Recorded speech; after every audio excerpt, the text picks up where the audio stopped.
I have done over 500 of the light adjustable lenses. I think the bottom line for me to tell to you is it's a lens, it works, it's a good lens.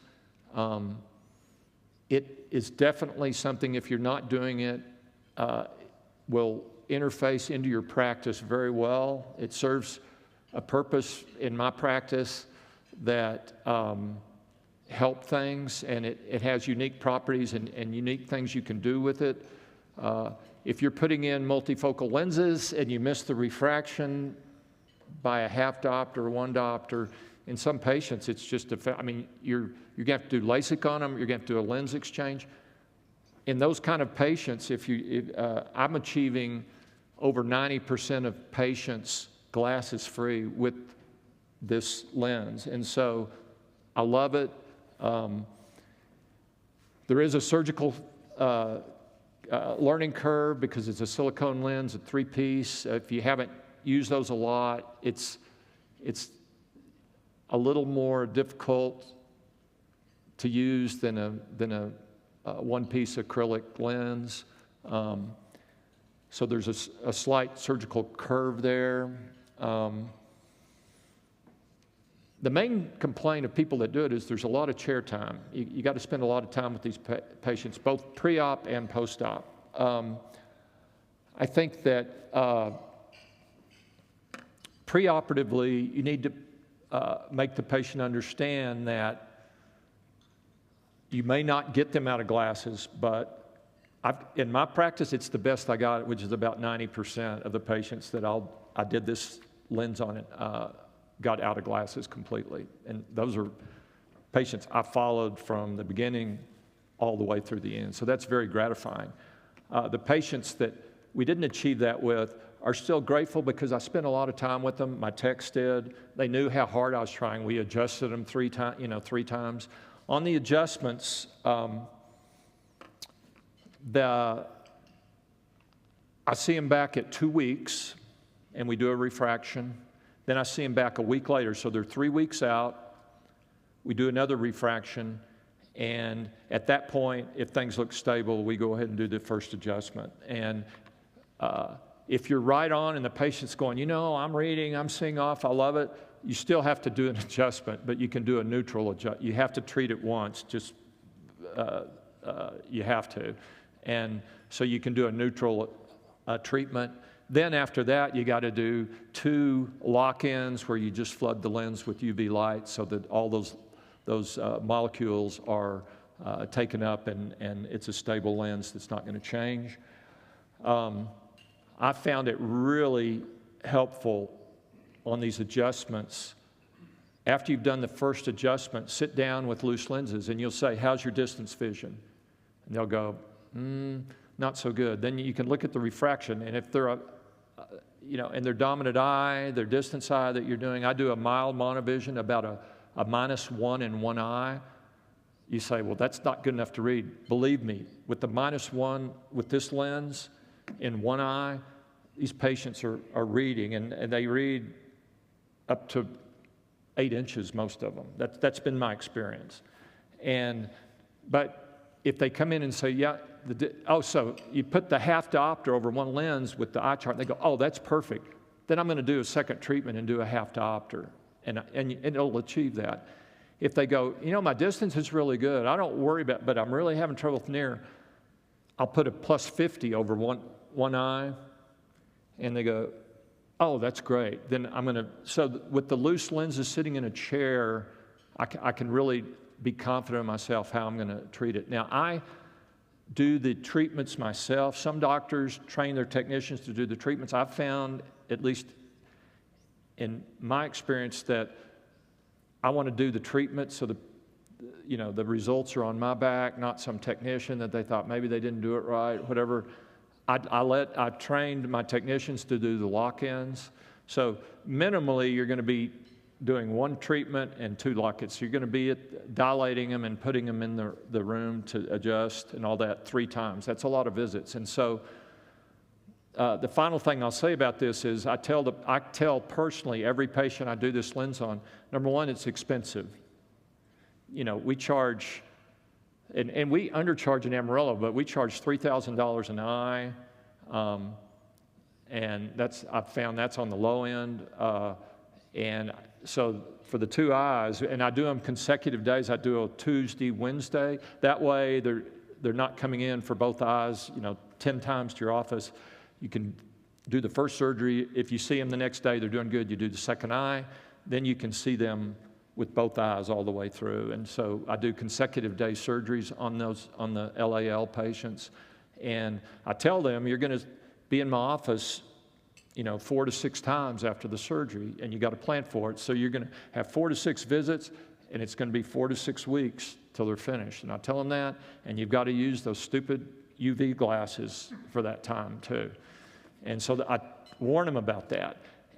But then I'll also say, and especially this is the lens of choice for people that have had refractive surgery. I'm a refractive surgeon. Post-RK, post-LASIK, funny-looking maps. You're not sure of when you do your testing for the implant. With LAL, you have room to breathe because if you're 2 diopters off, you can adjust that. If their cylinder is more than 2.5 diopters, I wouldn't recommend doing the LAL. You can adjust 2.5 diopters pretty accurately with this. More than that, I think I don't like it. So if it's 3 or 4 diopters, I would go with your toric implants and would be best. But I think this is the lens of choice for post-refractive patients because those are the ones you're not sure of, and these are the pickiest patients that really want to get out of glasses. That's why they had refractive surgery in the first place. So, and nowadays, as you know, in your practice, you're seeing post-refractive patients all the time. And so this is the lens to go to. I will even, if it's a picky patient and they come in, they don't want to spend the money or the time and all that, I say, you know what? This is the best lens for you. Now, we can go the other way, but, this is the lens I would recommend for you. And I recommend that strongly. I think I'll stop here, and maybe we got, 10 minutes or? Oh, that's what I wanted. Okay, good. I've kind of gone through things quickly, but maybe we could open it up for some questions or dialogue. I'm going to start us off. Yes. My husband is right here, Jim. He's not an ophthalmologist, but he had LALs put in. Uh-huh. Am I turned on? Yeah, I'm turned on now. Anyway, my husband had LALs put in both eyes earlier this year in Oklahoma, where we live. A colleague of mine there did his surgery, and he did, 1 eye at a time. He did them about a week apart, and he actually added in a YAG laser. Mm-hmm. and did great that. Point. And you didn't say anything about that, so I'll pause and let you. That's a great point. Yeah. These silicone lenses, what I've found, and I'm used to the Acrosoft, but these silicone lenses, I found like 2 or 3 weeks later, you refract them, and the eye looks pristine, and they're seeing 20, 25, 20, 30, and then you start getting retroillumination. You dilate them, you say, posterior capsule's a little cloudy. Mm-hmm. And you refract them, you can't get them to 20/20, and it looks good. Their posterior capsule's already clouding over. Do a YAG laser. So you have to YAG laser them early, a lot of them. Not all of them, but maybe, I'm guessing in the 500 I've done, maybe 10 to 20%, you need to YAG laser them early. Then you can do the refraction, and then you can do the adjustment more accurately. So always think if you're not getting them to 20/20 on your refraction, that you need to go ahead and open that posterior capsule early. So that's a great point. And also, this isn't a good lens if they dilate best to 5 millimeters. Don't use this lens. So they need to have good dilation, and think about the YAG laser early on these patients. That's a great point. Yeah, thank you. I'll add a comment and a question. The comment is the silicone lenses are the bane of the retinal surgeon. So anybody with higher than average risk of retinal detachment, I might steer clear because it's a pain when doing an air fluid exchange, and even worse with silicone oil. Question for Somebody coming in for cataract surgery, they've got healthy eyes, they don't want to be in glasses. Pros and cons of multifocal lenses and some type of blended vision versus this. How do you counsel patients? Yeah, that's a good question. I mean, what lens is best for somebody? And a lot of it depends on their expectations. I just retired from private practice in January. I'm still doing mission surgery, but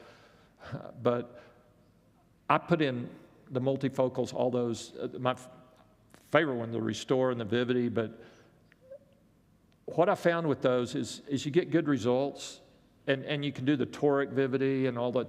You get good results, but there's some patients you just don't quite hit the refraction on and it can be a half diopter or whatever. So I talked to the patients, and what I ended up telling patients, I have a lot of experience with cataract surgery and multifocal lenses, a lot.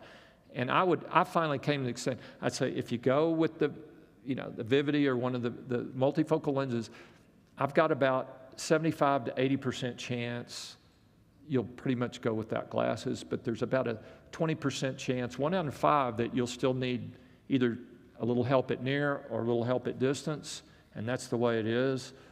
If you go with the LAL, it's like 90%. I get a better percent. And you go, monovision's not good. It's not like monovision. If y'all have done LALs, it's not like monovision. It's not like, oh, he's a -1 here, so he can read out here. No, they see really well. And the LAL Plus even gives a better depth of focus if you put that in. And so I will counsel, and if they're post-refractive, I tell them do the LAL.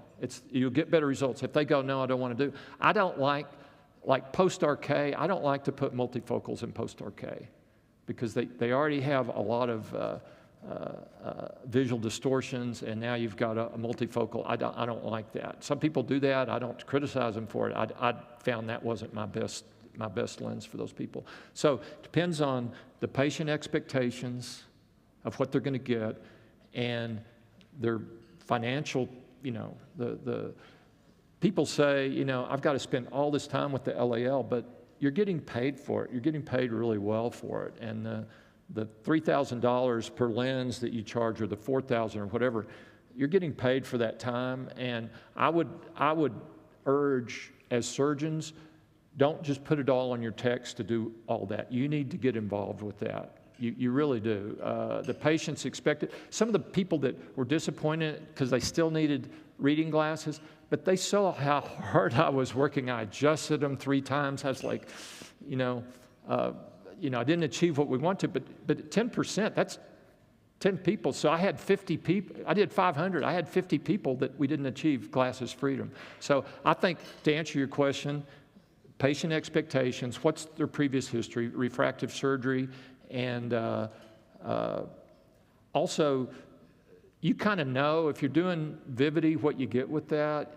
If you're doing Restore or any of the trifocal or multifocal lenses, you kind of know what your results are. You have a really picky person and your A scan might not be exactly right. You got to face this person that was expecting to be out of glasses and they got they got a diopter of cylinder.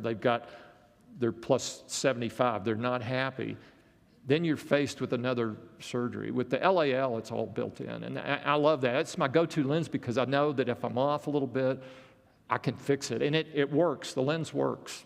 It adjusts. It's amazing. Yeah. So my other question is, what about on the mission field? I'm going to switch gears. On the mission field, how do you deal with your equipment when it fails and you've got to do a repair on site? Because that's the bane of what we all do on the mission field, and there's a lot of missionaries in the audience today who deal with that issue all the time. That's the best question you can ask, because I think the controversy is, why are you doing phaco with a centurion when you can train somebody to and you have equipment failure and you're in Congo. Alcon doesn't go to Congo. Nobody goes to Congo. And, you know, we have backup machines, but John Kohler, who's going to talk next, can even do it. He goes to Alcon training courses along with one of our other surgeons that learn the module, you know, how to, they call Alcon, okay, it's a problem, and it's an expensive problem. Why go through all the trouble is the question, really, to do this. And I think, because the results with M6 and phaco are you know, a good M6 surgeon is going to get as good a results as a phaco surgeon. Yeah, they are. Here's what we found. The United States is filled with good, experienced phaco surgeons. It's also filled with people that want to give and go on mission. Most surgeons, busy phaco surgeons, don't want to go on a mission and learn a new technique, not know how to do it, not to be. But if you go to surgeons and say, you know, we got 100 phacos for you, they're going to be challenging, but, you know, you're going to do it. And they get to do what they're comfortable with.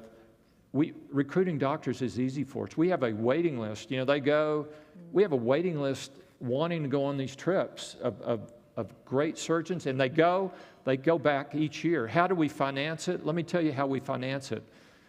We take the surgeon and say, please, if you can, bring 2 of your technicians. Usually they will. They don't have to. We can cover them, but we say bring 2. They'll pay for their plane tickets, for their, you know, for their expenses for themselves.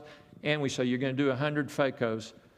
You know, you're responsible for the cost of that. And usually the surgeon goes, it's about $15,000 they'll pay, and a week of their time, which is even more than that.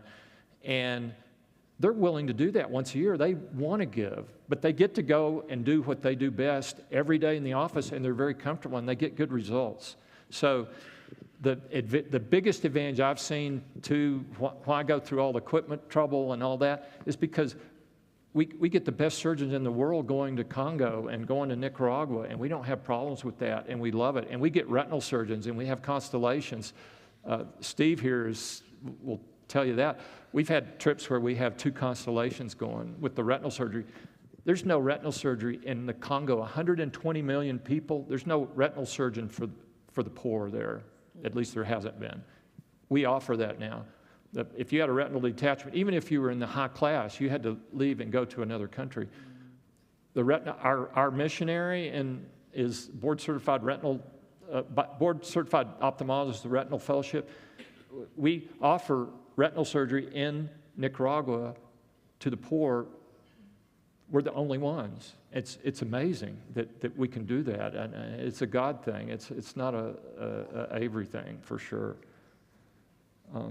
So I have another question. How do you go into a country and then train on the ground the local eye doctors so that you can not just go in and do a wonderful thing that you do, but you also sustain and train them, you know, moving forward so that when you're not there, this moves forward and moves on? Oh, thank you. Okay, yeah.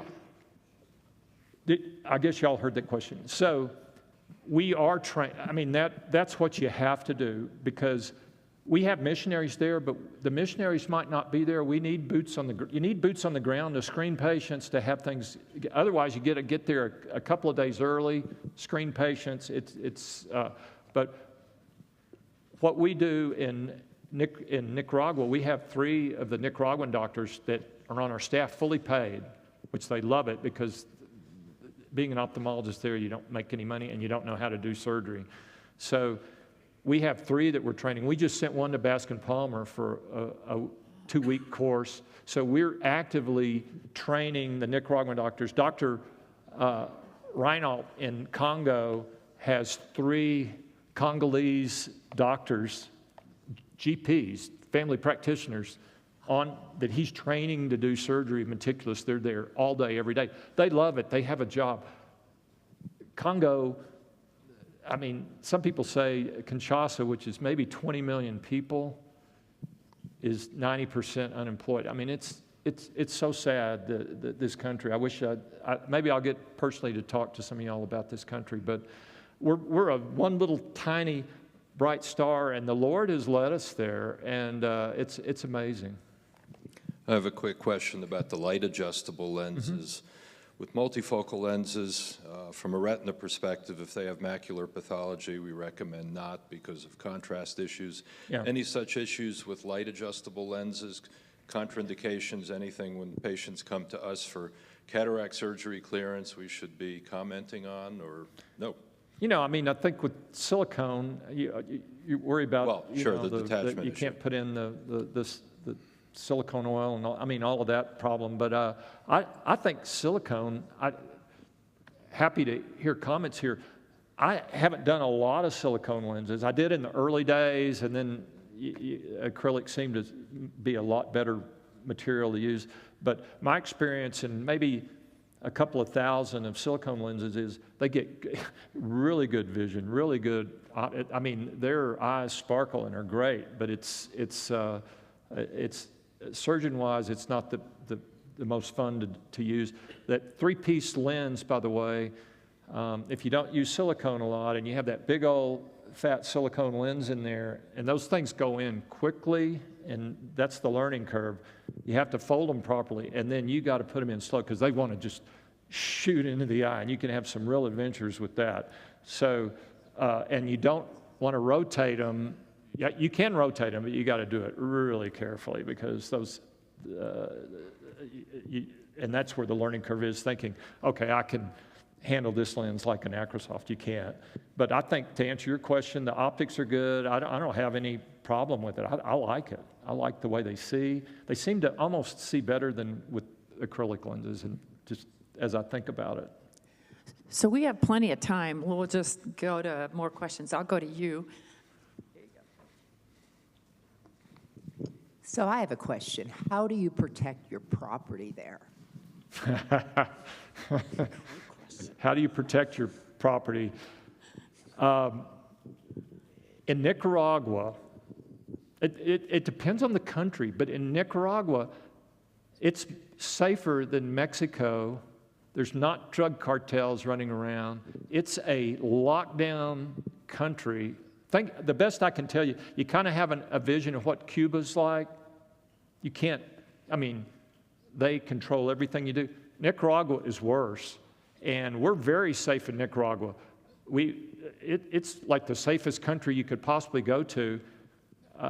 Yes, you have to protect your property, and around our surgery center that I showed you, we have a big fence with barbed wire, and we have a full-time guard there and a gate. So that's what we do, because there are, there's going to be people trying to rob you, but we have a full-time guard, and that's at our surgery center in Nicaragua. We have a guard and a wall around it. But it's a very safe country, and it's not safe in this. If you get crosswise with the government, and I have so many stories to tell you how just if they check your social media, they are looking, and the fact that we're still there is a miracle straight from God. And they could shut us down tomorrow for no reason. And our surgery center, after working on it for 3 years and their government approved our plans. It's like Medicare inspection on steroids. Every little thing, they approved our plans after 3 years and going through the pandemic and everything.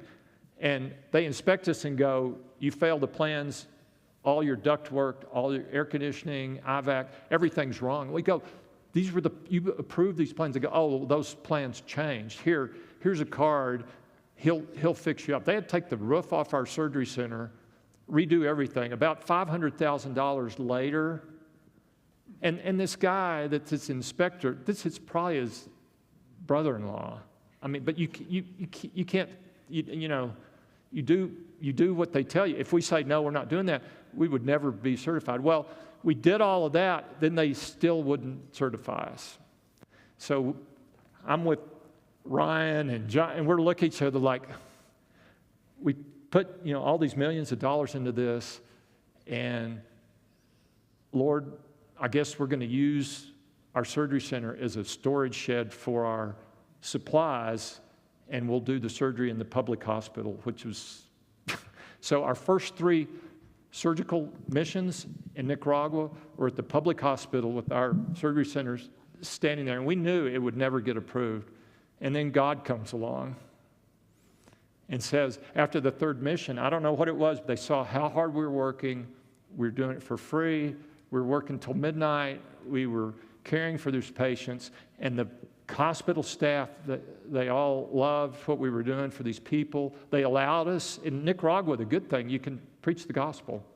They let you do that. Even though it's communist, they let you do that.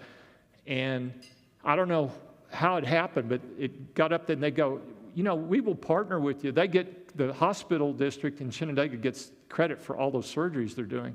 They said, we'll partner with you and we'll let you do the surgery in your surgery center, but as long as you're affiliated with us. We say, we don't care who gets credit for the surgery. And I mean, that's one of the stories, but getting back to in Congo, it's all different. In Congo, there's no regulation. You can do surgery in your garage. I mean, and so we just got an old apartment in downtown Kinshasa, and that room you saw we did that, and so there's no regulation. The problem in Congo is we couldn't get our Congo's considered by the U.S. a failed state. It's bankrupt. You won't do business there, and so 8 to 9 months it took us to get our equipment. We had a sea crate with $2 or $3 million worth of equipment, supplies for 5,000 surgeries, sat in customs for like 9 months. We couldn't, and we did because they're so disorganized. So in Congo, it's way more dangerous than it's totally different. And so we're schizophrenic. Here we are in Nicaragua, where it's totally regulated. Here we are in Congo, where you can do anything. You can do anything, but you know what?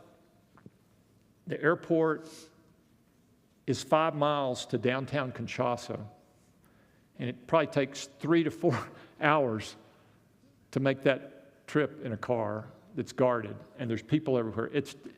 So in Kinshasa, we have a wall around it and guards as well, but it's way dangerous. And as you know, that's the Congo's where those 47 Christians just got massacred. But the Congo's a Christian nation.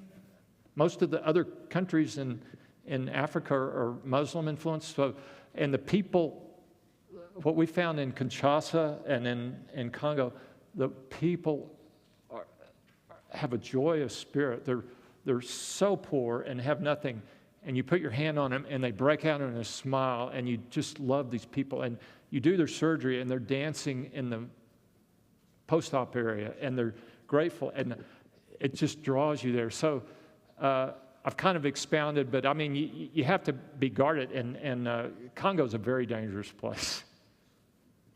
I've got another question here. Avery, thanks. Stan Pletcher. To me, it's a big deal when I hear about new missionaries that the COS doesn't know about. And so I think just the fact, I would like, if it's okay, I'd like to say, is it David Neely? Is that the right name?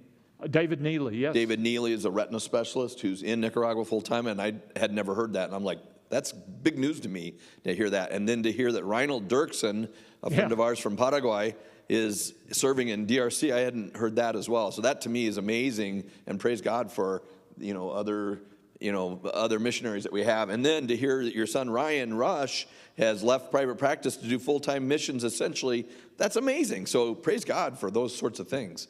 So I'm thank you for talking here. My question is going to go back to the IOL, the light adjustable. We've been putting those in, and I don't know if I'm in an unusual practice, but my senior partner has learned and loved to do lens exchanges. And so I don't know if, most people, they're like, oh, you'll get used to that glare, or, on your multifocal or whatever. That's what we've been telling. He's like, there's a 5% chance I'm going to have to take this out. And he takes a lot of lenses out. And he's taken some LALs out. And we've run into some LALs, and I'm sure he would not like doing early YAG on an LAL, because he'd be like, well, wait a second, I don't want to take it out if it's got an open posterior capsule. So my question is really just, I know you're not operating now, but did you take multifocals out on patients that were miserable? And if not, what did you do? And what do you do for a miserable LAL patient? Because we've had a few. Yeah. Well, I'll just have to answer you truthfully. I didn't have any of those 500 LALs that I had to remove. And that would be a difficult operation if you'd yagged the patient and had to take a 3-piece silicone lens out of the eye. You're going to do a vitrectomy, and I mean, that's going to be a tough case. I didn't have to do that on any of those. Now, on my multifocal patients through the years, and I mean, this is a lot of multifocals I've done, I have never had to exchange one. I've had some patients with some pretty severe complaints. I've done LASIK over them. I've done everything I've done everything I can to mediate that, not to have to exchange them. But I'm giving you my honest answer. I'm not quick to, obviously, to exchange a lens. I think that that's a bigger operation than the initial one. It's a legitimate operation in the right patient. I'm just saying that hasn't been a road I've had to take, and maybe I've just been lucky. I don't know. Go ahead. Yep. Yeah, real quick. Optics are really good with LAL, like your question about that, because the spherical, biconvex. yeah, that spherical aberrated shape is what gives a depth of focus without a lot of compromise. That's probably the best refractive way to get depth of focus. Yep. My question is, LAL Plus has an extra little bump in the center, and there's been some chat rooms discussing how I think even a surgeon had it done in his own eyes and noticed a little bit of doubling of the vision from that. How do you select when you do LAL versus LAL Plus? Yeah. Okay. I'm not Ryan, but my other son, Sloan, that's an ophthalmologist. He's a corneal specialist, and he started. I think if you read my outline, you're going to say I don't like to be on the first wave of people doing things. So the LAL Plus comes out. I go, I like what I'm doing here. I know what I'm doing. I'm not sure I want to jump into that. And has a, it's a great lens. Like he said, it's biconvex. You get really good depth of focus, which is amazing. But he started doing some LAL Plus, had the same complaint on some of the patients about a little bit of doubling, and they weren't sure. Do you need to YAG laser them? Why is that? He had the same experience, and honestly, when I retired from private practice in January, I don't have experience with that. I never put the LAL Plus in. He did. He had a little bit of trouble with it, and we talked about it. I said, well, we're again on the first wave of the doctors putting those in, and I don't know how big a problem it is. Maybe people here will know more about that than me, but I know my son Sloan had some issues with that, and I'm not sure why they're. I kind of started with some LAL Plus. I didn't really have a problem, but I just kind of backed away. I backed away a little bit from the LAL Plus. Not to say that I'd have to talk to Sloan over the negative last thing. 6 I look at it and months. say you can always give a little more monovision to somebody instead of an LAL Plus, and generally that works pretty well. Yeah. More of a comment. So it sounds like it's a great lens, great outcomes, and in the right practice can certainly be a game changer. However, just a caution for those who have not used it yet and have not bought the equipment yet. The biggest thing to think about is the systems that you have to put in place to actually make it work, and that was commented on as well, as far as having the multiple visits, extra technician time, and then also to note that the RX site, the company, so this is not just a different lens from a different company, this is a whole different system to implement, and that's way more important than the optics and the lens comparing it to another multifocal. And then one thing just to comment on that shows to more caution is RX site has seen like an 80% downturn this year in their stock, just 40% over the last month for misleading statements as far as growth and how they're doing. So it's probably not the best time to invest capital equipment in a company that's down 80% and facing lawsuits. We have 5 more minutes. Oh, another question. Sorry, Kathy. Do you want to get? Yeah.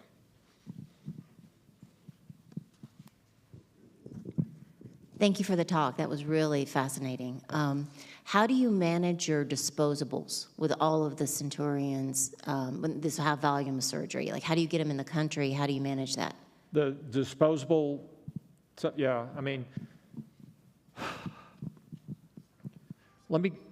I think as missionaries, every country's different. For 10 years, and we're doing, this year, we're doing 3 trips to Congo, 4 to Nicaragua, and 2 to Mexico. When we take our equipment to Mexico, and we have U-Haul trucks with all the disposable stuff, I mean, it's a lot of volume.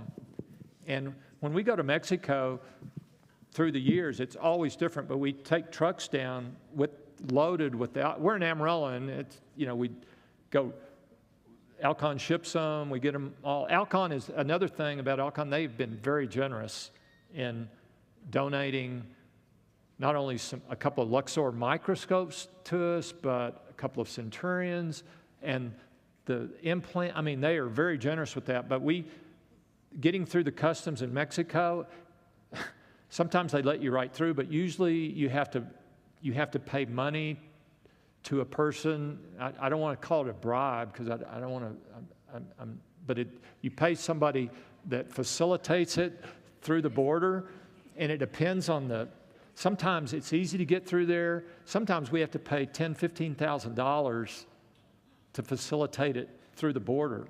And it depends on who's there, what day it is, and we found some entrances on the border easier to get the stuff through than others, but we do it through trucks. Now, that's Mexico. Getting our disposables, and we have to do whole sea crates full of stuff. I mean, and we're used to doing that because we're doing, you do 500 surgeries 4 times in Nicaragua. That's 2,000 surgeries. That's a lot of disposable, a lot of equipment. So we take the sea crates on the boat, get it there, and then customs in Nicaragua, we are working with a organization called Amigos for Christ. They're not a medical, but they are an American organization. They have found favor with the government. They drill in Chinandega, where we are. That's who we're hooked up with that got us in that country. They drill water wells and put in septic systems in Chinandega, which is the poorest state of Nicaragua. It borders Honduras. And they facilitate the supplies for us to get through, but sometimes it'll take 3 or 4 months. They're stuck in customs. And then they passed a law, they're always changing, last year where we had to pay more import duties on, and we were like, oh my goodness. It's one of those mission blocks that God puts up to lead us maybe a little different way, but we do sea crates through the customs. In Nicaragua, because of the Amigos for Christ, they're used to getting that, and they get it through. I don't know how they do it. Congo, I told you, I need help on we talk about other people in Africa, how maybe other African countries, but our stuff was stuck. We had one mission that I went on there thinking we shipped the stuff 9 months before. It still wasn't through. We had bribed people. They were just taking our money. Nobody could tell us where it was. We thought maybe we've lost $3 million worth of stuff. Who's going to? So after 9 months, somehow we finally got it through. But we did one mission with all our stuff there. We had to use stuff that we already had there. And I mean, it was a really shaky thing getting through customs because like you said, it's a high volume, full sea crates full of stuff. And that's one of the reasons these meetings are so good. You can talk to people and say, okay, how better can we, what did you do in these countries? But it seems to be country dependent on where you're going, how you do it.